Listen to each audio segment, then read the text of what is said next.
Okay, well, this one was different because it had the goat's young daughter playing the game, as I've explained here.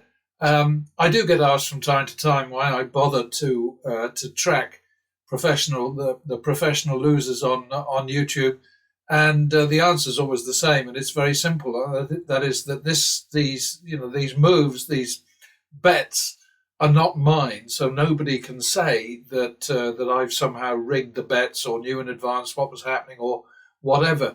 And obviously, I don't bet the same as these guys because if I did, I'd lose the same way that they do. But I just take every single bet that they make and transcribe the outcome, win or lose. Not, and I do obviously track the sum as well because I have to show the comparison between what pattern betting achieved and what whoever it was, the pro loser. This time, of course, Anastasia was a professional winner, and the blind squirrel found a nut, and that will happen from time to time. And good luck to her. I mean, it was an interesting exercise tracking her simply because everything went so much faster. It was just unbelievably wonderful to get through the session in less than an hour, and it would have taken her dad probably the best part of 2 hours to play the same number of bets because he spends so much time telling you how brilliant he is and how what he does is the best approach and all of the things, all of the gas that kind of interrupts the flow. But he's entitled to do obviously what he wants on his own channel. There's no doubt about that, and he's also entitled to do whatever the hell he wants with his own money. So I'm not challenging that in any way. I'm just saying that what I'm trying to do is to just say to as many people as I can, if you bet the way these pro losers do, you will lose your bankroll. If you go into these games, which are tilted against you, if you go into them betting randomly or betting flat, then you will be beaten. It really is that simple. And I keep saying the same thing over and over again because I'm like that. I won't give up. I'm not. I'm not expecting to achieve an audience of or a subscriber base of 1.4 million. That would be ridiculous. The vast majority of people who watch Vegas Matt and even King John are there for very different reasons than the people who are interested in what I'm doing. Most people are vicarious gamblers. They are excited by watching other people win or lose. I don't get it. I've said that a million times. It'll always be true. I don't know what the hell the appeal is of watching somebody piss their money up the wall, but maybe it's a constant reminder to some people that gambling is a really crappy idea if you don't know what you're doing, if you don't have a lot of money, and if you don't have a plan. And of course, for the pro losers on YouTube, the plan is to lose and lose and lose and lose, and then collect the money back from Google for clicks and whatever. So that's it. Bye bye. Oh, and obviously Excel is coming up next. But you knew that. Well, this was a breath of fresh air. King John Sirasani, the greatest of all time in his own mind, gave us something different for his New Year special. He wriggled out of the hot seat and handed it to his daughter Anastasia, and she hit a lucky run most of the time. But the funniest thing of all was that when you're tracking Sirasani, you have to wade through all of his talk, most of it spent on telling you how brilliant he is and how his take on the game is the best there is, and this is what you should do, and this is the right approach, and so on.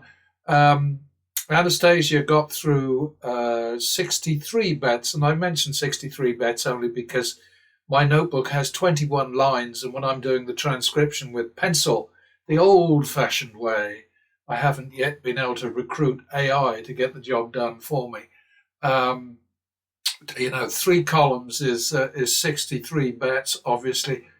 And she got there in 48 minutes. And last time I tracked her dad, it took him an hour and 42 minutes to get to the same spot. So stick around, Anastasia, please, please, please.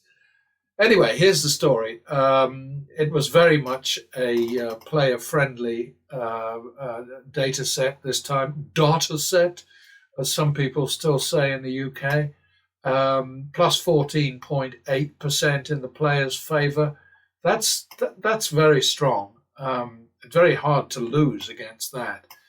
Anastasia chipped about a third off the player edge, largely because her father stepped in and insisted that she place 500 on each of the last two bets, which were losers. And to that point, her highest bet, and a rare high bet, was 400.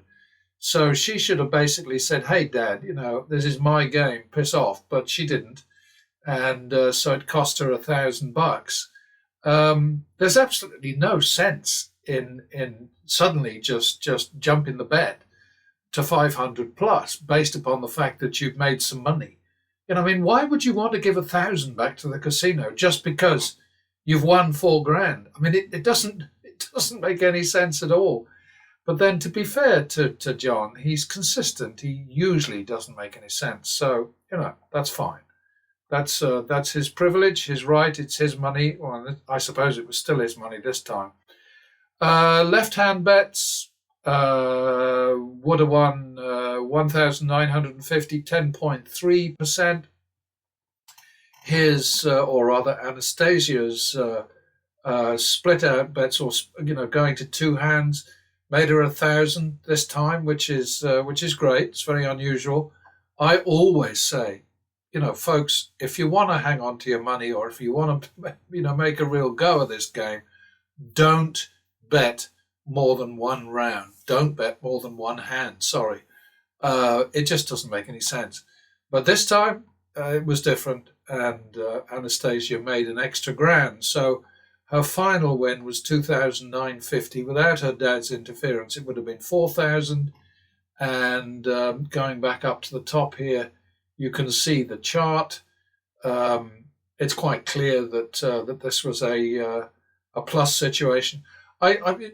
My New Year resolution is that when the actual value, the flat bet actual value, is plus, then I will allow it to be presented in green, because when I think about it, depicting a plus AV as red doesn't really make a lot of sense.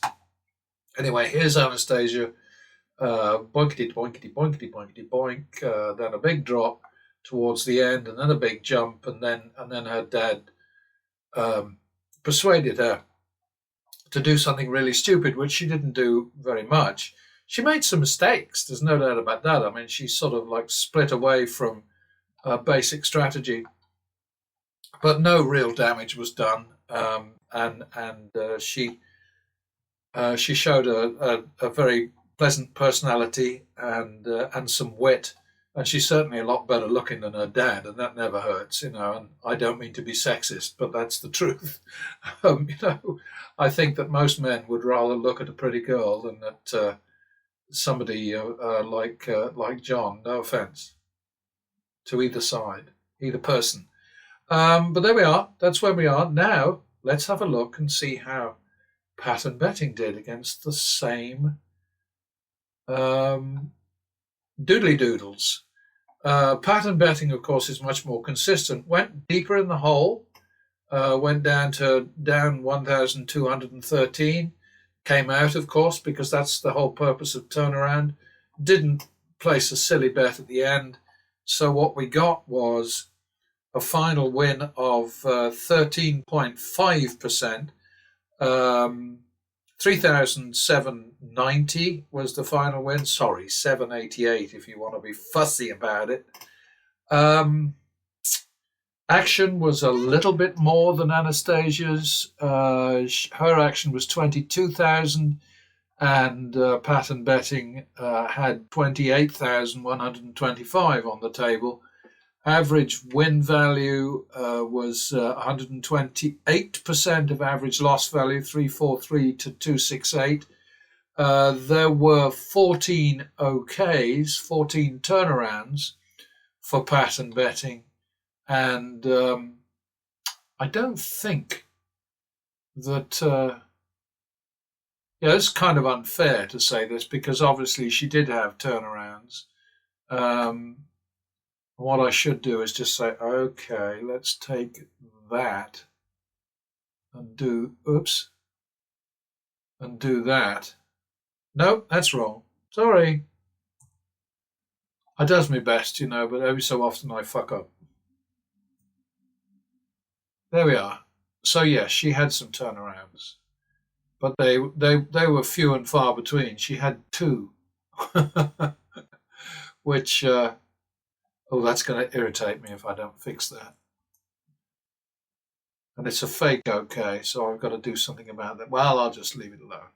Sorry, I'm anal about these numbers. I really am, and I can't apologise for that because you need to be to get these things right. There are lots of people out there ready to try and shoot you down, and so I'm careful about that. Yeah, okay, so that's the story, and I